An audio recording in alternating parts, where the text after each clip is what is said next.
We're going to dive into a story about military genius, a plan so absolutely out there it had no business working. And yet, it saved an entire battalion. But here's the thing. The real story isn't the victory. It's what happened after the battle was won. Because that's the real mystery here. What happens when the deception you've created works a little too well? When the thing you invented to fool your enemy starts acting on its own? Yeah, this is the story of a clever trick that just refused to stay fake. Okay, so let's set the scene. It's late 2025. We're on this bleak, lonely mountain pass called Ridge 47. The guy in charge is Colonel Elias Thorne of the 7th Infantry Battalion. And believe me, he is in a really, really bad spot. This is how many soldiers he has under his command. Just 320. That's it. A small, lightly armed group holding a critical piece of high ground, but they are dangerously cut off. And this is what's coming for them. An entire enemy brigade. We're talking over 2,000 soldiers with armored vehicles, and they are closing in fast. The odds weren't just bad, they were, basically impossible. I mean, just look at that difference. This wasn't shaping up to be a tough fight. It was going to be a complete slaughter. A direct attack would have been suicide, and Colonel Thorne knew it. Thorne was known for being a bit of an unconventional thinker. And with his supplies basically gone and ammunition running dangerously low, he did something unusual.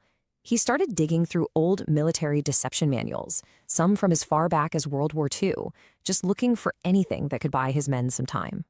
And what he came up with was, it was a 3-part plan, and it was wild. First, he had his teams raid some nearby abandoned villages for department store mannequins.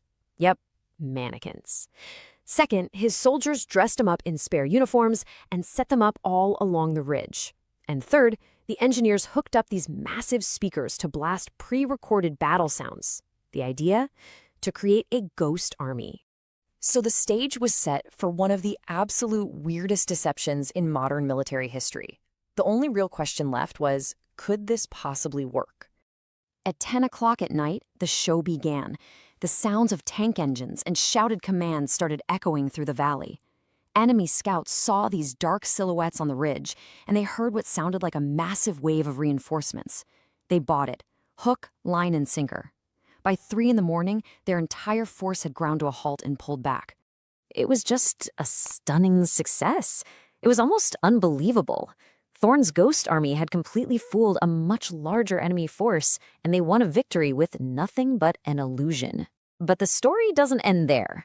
In fact, this is exactly where it starts to get strange. When the sun finally came up, Thorne's soldiers went out to start taking the whole setup down. But as they were doing it, they started noticing things that just didn't add up. Things that, frankly, couldn't be explained. A sergeant was actually the first one to report it. There was a mannequin they had staked firmly into the ground on the northern flank, and now it was standing 50 meters away, a lot closer to the enemy line. It was just there, as if it had walked. But these things were heavy. They were staked down. It definitely wasn't the wind. And it wasn't just the one. Other mannequins had been moved too, rearranged into tactical formations that nobody had ordered. One of them had its helmet tilted at this weird angle, almost like it was listening. Patrols started finding fresh, deep scratches on their plastic bodies, like claw marks. And maybe the most disturbing thing, when they checked the audio logs, they could hear faint whispers and static underneath the battle recordings, sounds that sounded an awful lot like laughter. Now, at first, Thorne just dismissed all these reports. The men were tired, it was tricks of the light, but this sense of unease was spreading through the battalion. So that second night, he doubled the watch, completely unaware that the real threat wasn't the enemy. It was already on the ridge, right there with them. Then, at 2 in the morning, the speakers roared to life again. Thorne hadn't given any order. This time, though, the sounds were different. It was the crunch of gravel, the creak of plastic joints. The system had turned itself on. Thorne and his men rushed to the ridgeline, and what they saw in the beams of their flashlights was just impossible. Dozens of the mannequins had moved again. They were advancing down the slope toward the enemy, forming a perfect skirmish line, all on their own. And then came the final terrifying moment. One mannequin, the one with the tilted helmet, was now somehow holding a real rifle from their armory with a bayonet fixed to the end, and it was pointed directly at Colonel Thorne's command post. Panic just erupted. Thorne screamed the order, destroy them all right now. A few days later, real reinforcements finally arrived, and the enemy force withdrew for good. Officially, the whole operation was logged as a heroic, brilliant success, but the classified reports, well, they told a very, very different story. Just look at the difference here. The public official report praises a brilliant deception with 0 casualties. Great job, everyone. But the classified files, they document unexplained phenomena and note significant psychological trauma among the soldiers. And here's the kicker. They also noted the history of the location. Turns out it was the site of a brutal massacre back in 1944, and local legends have always talked about ghost soldiers who haunt that very pass. So what in the world actually happened up there? Well, one theory is that the spirits of the soldiers from that old massacre somehow used these plastic forms to defend the ridge one more time.